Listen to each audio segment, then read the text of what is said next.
IT Insights, InsurTalk. Interviews with insurance leaders about what matters to the industry. Hi, I'm Eva Banaś and I'd like to welcome you to another episode of IT Insights InsurTalk by Future Processing. Today we're recording here at Bowles Brothers at the very heart of the city of London. When I asked ChatGPT how it would generate the introduction to this talk, this is what it gave me.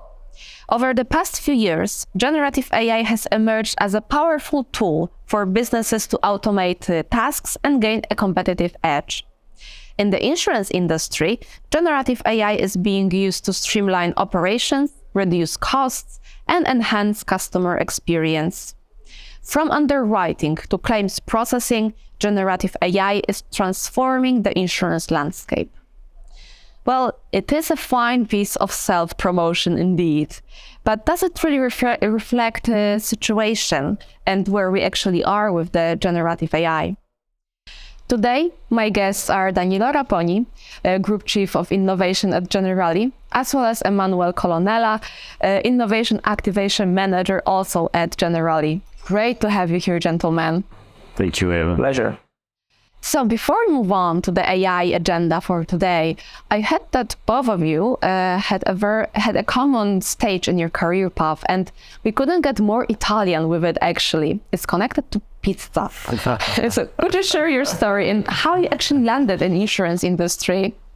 Maybe Danilo first? Yes, well, I didn't know about your common passion for pizza. No, so my pizza experience is a bit unusual because it goes back to when I was very young, 18, and I spent a few months in the US working summer jobs and stuff, right? And then at some point I did first like stuff, McDonald's first and stuff, and then I went to an Italian pizzeria, asking if they had something for me to do, no? And the guy was like, oh yes, I'm looking for a new pizza maker. And I'm like, well, but I never made a pizza before in my life. Well, it doesn't matter, you're Italian, come. So, no, it's really like that. And then I was thrown there into the thing. He taught me how to make pizza. Then I worked there for a while, and that's how I learned to spin pizzas around. So not in Italy, but in the USA actually. I never worked as a pizza maker in Italy, only in the USA. That was definitely a plot twist. Absolutely. And how about you, Ed? I didn't know, right? No. So I've been doing all sorts of jobs during my studies to support myself. I've been pizza maker, I've been a professional photographer, I had my own startup in interaction design, and then I had an existential crisis and ended up in insurance. That's the short version. But yeah, most of my career has been spent on the insurance sector and the intersector of businesses, technology, working on delivery of new products and services. And I wanted to, at some point, reconnect with my more entrepreneurial self from my startup days. And that's why I started on the innovation side of insurance, trying to push a bit, the boundaries of what is possible actually at the intersect of technology and business. Yeah, I feel like at your job, it is important to be a visionary and, looking ahead to what's out there and what could be out there potentially. Mm-hmm. And how about you, Daniel? Because, you started with pizza and McDonald's and everything. But how did you end up in insurance? Also accidentally, because I was actually studying at the University of Cambridge for my PhD in history, so nothing to do with insurance. But then I saw that everybody there, all my friends and colleagues who were studying things like philosophy, Byzantine studies, stuff like that, they were ended up working in finance or close industries. And so I was like, okay, let me give it a go as well, right? And then one of my best friends, his brother, had just started his career in reinsurance, and he was like, "Oh, reinsurance is a great place to be." And I was like, what's reinsurance? I never heard of it before, right? And that's how it started. And then I got into Swiss Re, which was my first thing. And I was actually most of the time in reinsurance, moving around a little bit from Swiss Re to Munich Re, in between a bit of consulting. And also slowly I moved from more traditional business development to innovation-based roles. And then I ended up in Generali with this new role from the beginning of 2021, so still relatively new. Mm-hmm. Okay, thank you for that introduction.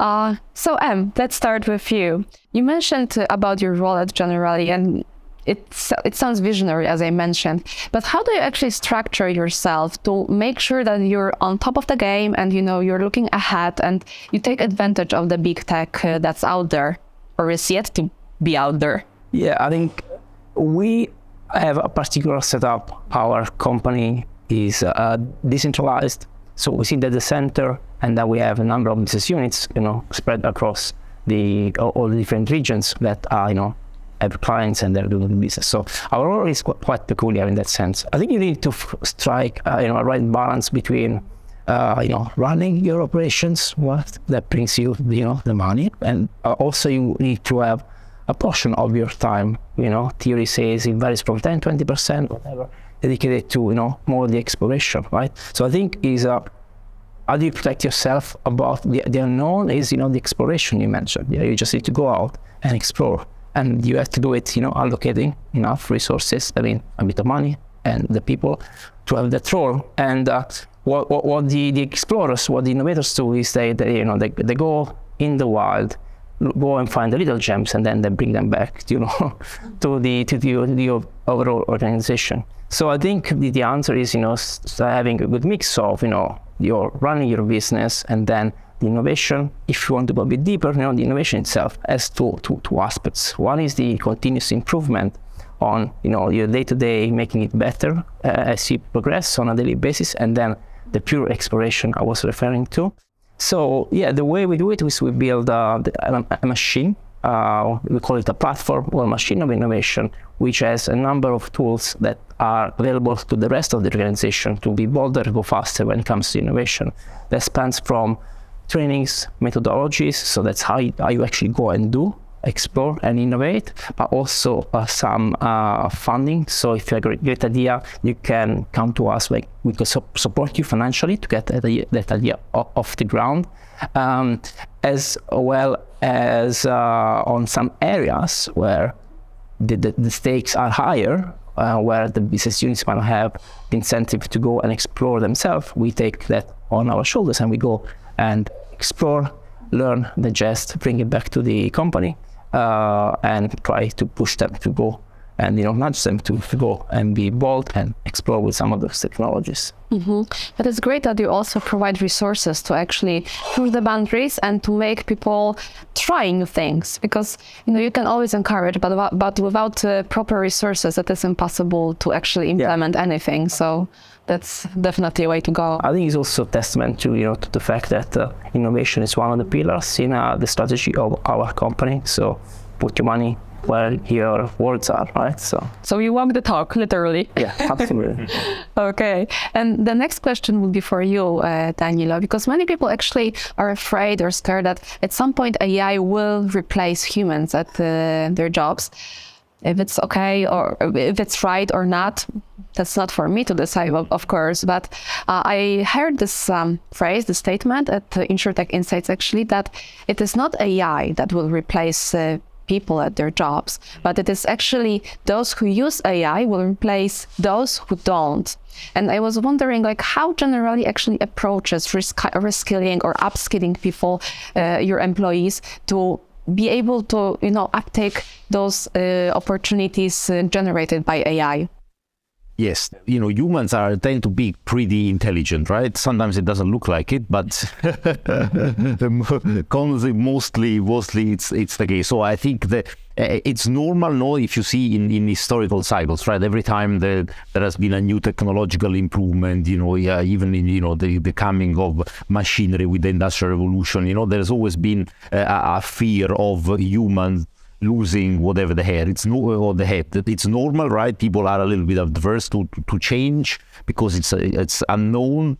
So it's natural that there are fears and stuff. However, I wouldn't be scared about that, right? Because again, humans are intelligent and creative, so they will always outsmart the machines, and they will always find a way to complement, right, or to use actually the technology the best possible way. So as you said, right, this is very intelligent, right? It's about leveraging what the AI offers us to make the humans work on things they actually use, the intelligence they have the machines don't have. So still a lot of people do works nowadays that they do not really exploit the extent of their intelligence, creativity, strengths, right? And if this can be replaced by machines, then this is very welcome, right? In general, I would look at it very optimistically. In Generali's case, obviously, we are not only looking at this whole evolution very, very carefully, we are also active in seeing, right, how can we make sure that our colleagues stay always up to the standards and always excel. We have a tradition of trainings, of excellent trainings that we do across the organization at all levels and in all subjects. And especially when we talk about innovation, this is something that Em and I, that we put a lot of attention to. It's important for two reasons mainly, right? One, because obviously insurance is a relatively conservative industry, and so the culture is still far away from what it may be in other industries, in tech companies, for example, when it comes to risk taking, to experimenting, to testing and failing, right? And it's rightly so, because obviously we deal with more risky things, so you shouldn't take too many risks, right? But you should maybe adapt some of what you learn from other industries to the insurance world. So a lot of our trainings are really meant to instill this sense of cultural affinity to trial and error to our employees, and to how you can, again, here also use technologies to help you do that in a more safe, in a kind of a safer environment, right? And obviously, whenever there is new technologies coming up now, for example, generative AI, we are very, very active in taking what's available out there and, bringing it into the company and making our people experiment with it, again, in a safe way, so that they can get used to it, don't be scared, and actually see the potential, right? And then, in the end, if these technologies, they really can do so much that we've got not much left to do, better, right? Keynes 100 years ago said that in the year 2000 we will only be working a couple of hours a week. I don't see that yet, so maybe it's coming. Hopefully, yeah. Fingers crossed. And looking ahead, actually, as you just started, Danilo, how do you foresee the capabilities of AI in the coming years? Because we know where we are right now, but sky is the limit. And where will we be with AI, with generative AI, in like 2 or 3 years' time in insurance? It's always tricky to predict the future. I think what we are seeing is, because AI has been around for quite some time, right? The use of quantitative data and getting some help to manage that. This is kind of shifting into the commodities. There's plenty of startups that do that. There is ways to embed that kind of stuff in your operations. So I think that front will just continue to mature, become more sleeker and sleeker, but it's on a trajectory of linear progress. I think where the excitement is more on the language capabilities of AI, and more the creative side of things, which is what all generative AI is brought about. And then, as you correctly said, sky is the limit. I think these machines will get better and better. They already are great. They will get better and better and emulate human behaviors.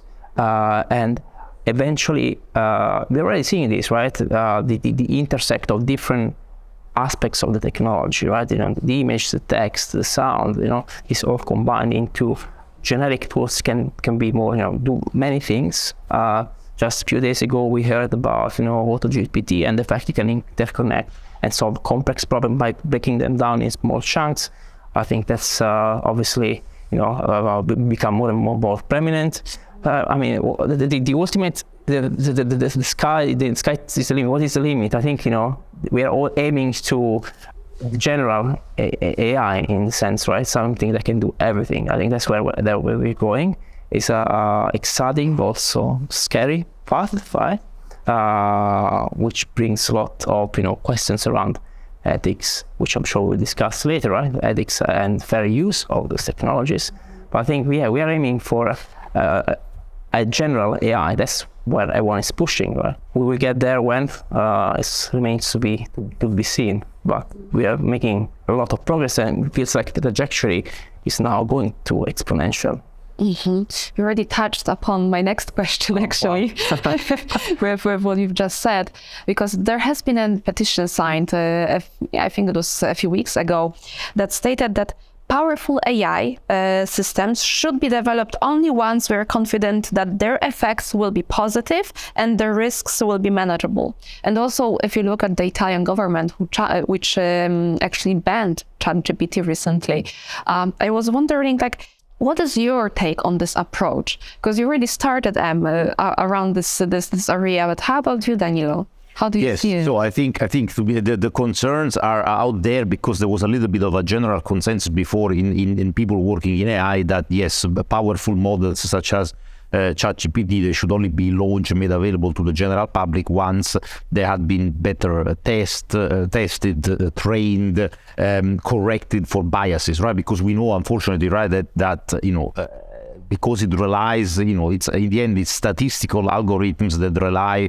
on decades and centuries of human knowledge and written production. Obviously, by learning from that and inferring from all what has been produced, it also has tendency to be, for example, sometimes racist or biased against certain people and things, as unfortunately also humans are, right? So these obviously these things they should have been kind of corrected and limited. Also, it has sometimes a tendency to get angry with you if you kind of provoke it, right? Not angry, but obviously it doesn't have emotions, but to kind of be a kind of a certain level of machine aggressiveness, let's call it, right?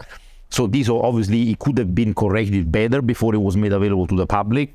It has not been done. So why? Possibly, I mean, a lot of the theory goes, obviously there is still a bit of a moral risk hazard, right, on the side of companies who release these. It's also given now Microsoft a leeway over Google to have people using Bing that no one was using before. Now suddenly everybody's using it, right? So it has been a bit of a leap forward. Yes, it's obviously important to be careful, right? And this is, I think, what the Italian data privacy regulator stepped in, because they felt that, well, they were violating European Union laws, to be honest, right? Because they were collecting the users' data without generating their consent. Actually, it formally did not even ban it, right? It only sent them questions that had to be answered within a month, but then they got scared. I guess in OpenAI, they decided to stop the service in Italy, right? And this is, again, a little bit of a tendency of Silicon Valley companies, that they tend to be a little bit too, I like, to ask for forgiveness rather than permissions, but sometimes in Silicon Valley they overdo it, right? Because they break everything and then they realize, oh, wow, maybe that was a bit too much, right? So I think it's important, for us, I'm obviously in favor of experimenting and testing, obviously, new technologies. I love that, but I'm also wary that there are certain things that should be a little bit better. And we should also see, there are also implications at security level, even, a country stability level. I mean, for example, possibly it could also be a way for, ill-intentioned people to seek out information on how to do, evil things that we should maybe even block before we release this to the wider public. I think I'm oversimplifying here, but it's a general problem with, exponential growing technologies, where it moves so fast and it's hard for individuals to keep up with the pace, right? That's why it's scary, right? It's going so fast, you don't know where it's going. It's even more true for, the regulators. And, if it's true, if an individual is, hard for an individual to catch up, even worse for, the regulation to be adjusted. I think that's a lot what's happening in this case. Technology moves fast, he moves less, slower than the technology, so which is scary. More than any other technologies before, this is trending in the very core of human beings, right? Which is creativity, right? The machine is not just replacing your arms, it's now replacing your brain as well, right? That's why it's particularly scary in this case and should be treated even more carefully. And regarding data privacy, is data provided by this kind of models, AI models, actually secure and safe and reliable? What do you think about this one? So there is an issue one is aware of, which is, the answers you are given, they might not be the correct answers. That's based on the fact that, the models are talking about, speech,